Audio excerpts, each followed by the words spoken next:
എറണാകുളം ജില്ലയിലെ സ്ഥിതിഗതി നോക്കാം. ഇപ്പോഴും എസ് ശ്യാംകുമാർ ഞങ്ങളുടെ പ്രതിനിധിയുണ്ട് എറണാകുളത്ത് നിന്ന്. ശ്യാം, എറണാകുളത്ത് ശക്തമായ കാറ്റും മഴയും ഉണ്ടായിരുന്നു. കാറ്റ് അടിച്ച് കടയിലെ ബോർഡുകളൊക്കെ വീഴുന്നതിൻ്റെ ദൃശ്യങ്ങളൊക്കെ നമ്മൾ കണ്ടു. അതുപോലെ തന്നെയാണ് ചെല്ലാനത്തെ സ്ഥിതിവിശേഷം. കടലാക്രമണ ഭീഷണിയിൽ കഴിയുന്ന ചെല്ലാനത്തെ നിവാസികൾ കഴിഞ്ഞ ദിവസവും അവർ സമരരംഗത്തായിരുന്നു. കടലിൽ ഇറങ്ങി പ്രതിഷേധിക്കുന്ന സാഹചര്യം വരെ ഉണ്ടായി. തീരപ്രദേശങ്ങളിൽ കഴിയുന്നവർ, അതോടൊപ്പം തന്നെ നഗരമേഖലകളിൽ കഴിയുന്നവർ, ഇവരെയൊക്കെ എങ്ങനെയാണ് കാലവർഷം, ഈ ശക്തമായ കാറ്റും മഴയും എങ്ങനെയാണ് ബാധിച്ചിട്ടുള്ളത്? ഇന്നത്തെ ദിവസം എന്തൊക്കെ സംഭവിച്ചു? നിലവിൽ എന്താണ് സാഹചര്യം?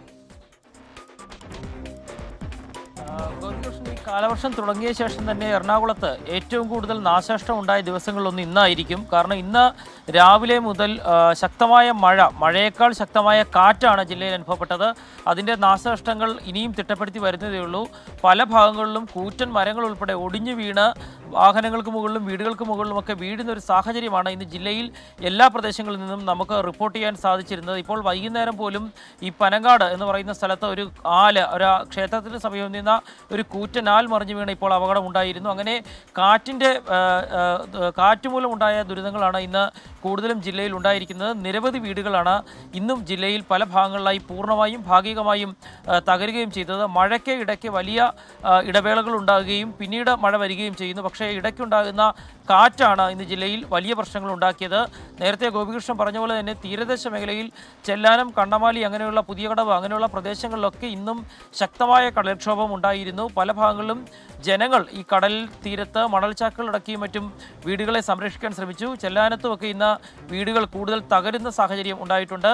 ഡാമുകൾ കൂടുതൽ തുറന്നതിനാൽ മലയോര മേഖലകളിൽ നിന്നുള്ള വെള്ളത്തിൻ്റെ ഒഴുക്കും നദികളിൽ കൂടിയിട്ടുണ്ട്. ജലനിരപ്പ് പെരിയാറിലും മറ്റും കൂടുതലായി ഉയർന്നിട്ടുണ്ട്. വൈകുന്നേരം ഇപ്പോൾ പനങ്ങാട് വള്ളത്തിൽ പോയ 2 പേർ വള്ളം മറിഞ്ഞ് അപകടം സംഭവിച്ചു. അതിൽ ഒരാളെ കാണാതാകുന്ന ഒരു സാഹചര്യമുണ്ടായി.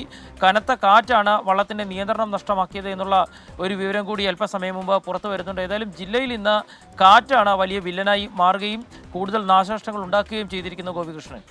ശരി, ശ്യാംകുമാറാണ് വിവരങ്ങൾ നൽകിയത് കൊച്ചിയിൽ നിന്ന്. നമുക്ക് ഇനി കോഴിക്കോട്ടേക്ക് പോകാം. ദീപക് ധർമ്മടം ഞങ്ങളുടെ പ്രതിനിധിയുണ്ട് കോഴിക്കോട്ട് നിന്ന്. ദീപക്, കോഴിക്കോട്ട് മഴയുടെ സാഹചര്യം ഇന്ന് എങ്ങനെയായിരുന്നു? ദീപക്, ഇന്ന് അതായത് ബാലുശ്ശേരിയിലൊക്കെ അതിശക്തമായ മഴയെ തുടർന്ന്, കാറ്റിനെയും തുടർന്ന് പലപ്പോഴും പലതരത്തിലുള്ള മുൻകരുതൽ നടപടികളും സ്വീകരിച്ചിട്ടുണ്ടെന്ന് അറിയുന്നു. അതുപോലെ രോഗികളെ സർക്കാർ ആയുർവേദ ആശുപത്രിയിൽ രോഗികളെ മാറ്റുന്ന സാഹചര്യം ബാലുശ്ശേരിയിൽ ഉണ്ടായി. അവിടെ ഉറവ രൂപപ്പെട്ടതാണ് അതിന് കാരണമെന്നാണ് അറിഞ്ഞത്. എന്താണ് കോഴിക്കോട്ടെ പൊതുസ്ഥിതി? ഏതൊക്കെ മേഖലകളിലാണ് ഇന്ന് ശക്തമായ മഴ ലഭിച്ചത്? എവിടെയൊക്കെയാണ് മുൻകരുതലുകൾ ആവശ്യമായിട്ടുള്ളത്? ആരെങ്കിലും സുരക്ഷ മുൻനിർത്തി അവരുടെ താമസ സ്ഥലങ്ങളിൽ നിന്ന് മാറ്റിപ്പാർപ്പിക്കുന്ന സാഹചര്യം ഉണ്ടായിട്ടുണ്ടോ? ദുരിതാശ്വാസ കേന്ദ്രങ്ങൾ പ്രവർത്തിക്കുന്നുണ്ടോ? കോഴിക്കോട്ടെ സ്ഥിതി എന്താണ്? GK, very good evening. ഏറ്റവും ആദ്യം പറയാനുള്ളത് ആശ്വാസ വാർത്തയാണ്. മഴയ്ക്കൊരു ഇടവേളയായിരിക്കുന്നു എന്നുള്ളതാണ്. മാത്രവുമല്ല, ഇന്ന് റെഡ് അലർട്ട് ആണെങ്കിലും നാളെ ഓറഞ്ച് അലർട്ട് മാത്രമാണ് ഉള്ളത് എന്നുള്ളത് കൂടി ആശ്വാസമായി നമുക്ക് പ്രേക്ഷകരെ ഇപ്പോൾ അറിയിക്കാം. പക്ഷേ എന്നാൽ ഇന്നത്തെ ദിവസം ഒരു ദുർഘടമായിരുന്ന ദിവസം തന്നെയായിരുന്നു. കാരണം 44 വീടുകളാണ് തകർന്നത്. അതായത് ഒരു ദിവസം കൊണ്ട് തന്നെ 44 വീടുകൾ തകർന്നു. മറ്റൊന്ന് ഗോപി പറഞ്ഞ പോലെ ബാലുശ്ശേരിയിലൊക്കെ ഉണ്ടായ സംഭവം അവിടെ ആശങ്ക പടർത്തിയിരുന്നു. പക്ഷേ ജില്ലാ ഭരണകൂടവും മറ്റും ഇടപെട്ടുകൊണ്ട് പെട്ടെന്ന് തന്നെ അവരെ മാറ്റിപ്പാർപ്പിച്ചു. ഇന്നിപ്പോൾ 3 ദുരിതാശ്വാസ ക്യാമ്പുകൾ, ആ 3 ദുരിതാശ്വാസ ക്യാമ്പിലും ആൾക്കാർ കൂടുന്നു. മറ്റൊരു പ്രധാനപ്പെട്ട കാര്യം, ഈ വിലങ്ങാട് ആശങ്ക വലിയ രീതിയിൽ വർദ്ധിക്കുന്നു എന്നുള്ളതാണ്. കാരണം അവിടെ വീണ്ടും വലിയൊരു ഏതാണ്ട് ചൂരൽമല ദുരന്ത സമയത്താണ് നടന്നത് എന്നുള്ളത് കൊണ്ട് മാത്രമാണ് വലിയൊരു ദുരന്തത്തിന് അത്രമേൽ പ്രാധാന്യം കിട്ടാതെ പോയത്. പക്ഷേ ആ നാടാകെ തകർന്നു പോയ സാഹചര്യമാണ്.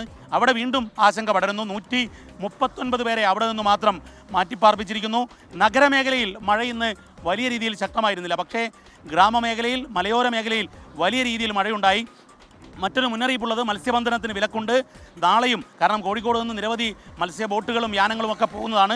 പക്ഷേ നാളെയും വിലക്ക് തുടരും. കാരണം ഈ ബംഗാൾ ഉൾക്കടലിൽ രൂപപ്പെട്ട ന്യൂനമർദ്ദം അത് അതിതീവ്ര ന്യൂനമർദ്ദമായി മാറി. മറ്റൊന്ന്, തീരപ്രദേശം കേരളത്തിൻ്റെ ലക്ഷദ്വീപ് തീരവും കർണാടക തീരവും സുരക്ഷിതമല്ല എന്നുള്ളതാണ്. 2 രീതിയിൽ ജാഗ്രത വേണം. ഒന്ന്, തീരപ്രദേശത്ത്, അതുപോലെ തന്നെ മലയോര മേഖലയിലും ജാഗ്രത വേണമെന്ന മുന്നറിയിപ്പാണ് ജില്ലാ ഭരണകൂടം നൽകിയിരിക്കുന്നത്. പക്ഷേ ആശ്വാസം, നാളെ റെഡ് അലേർട്ട് ഇല്ല, അവധിയില്ല. സ്കൂൾ വിദ്യാർത്ഥികൾക്ക്, മറ്റ് കോളേജ് സ്ഥാപനങ്ങൾക്കും അവധിയില്ല എന്നുള്ളതാണ് ആശ്വാസകരമായ കാര്യം. ഗോപി. ശരി, ദീപക് ധർമ്മടമാണ് കോഴിക്കോട്ടെ മഴയുടെ സാഹചര്യം സംബന്ധിച്ച വിവരങ്ങൾ ഇന്ന് നൽകിയത്.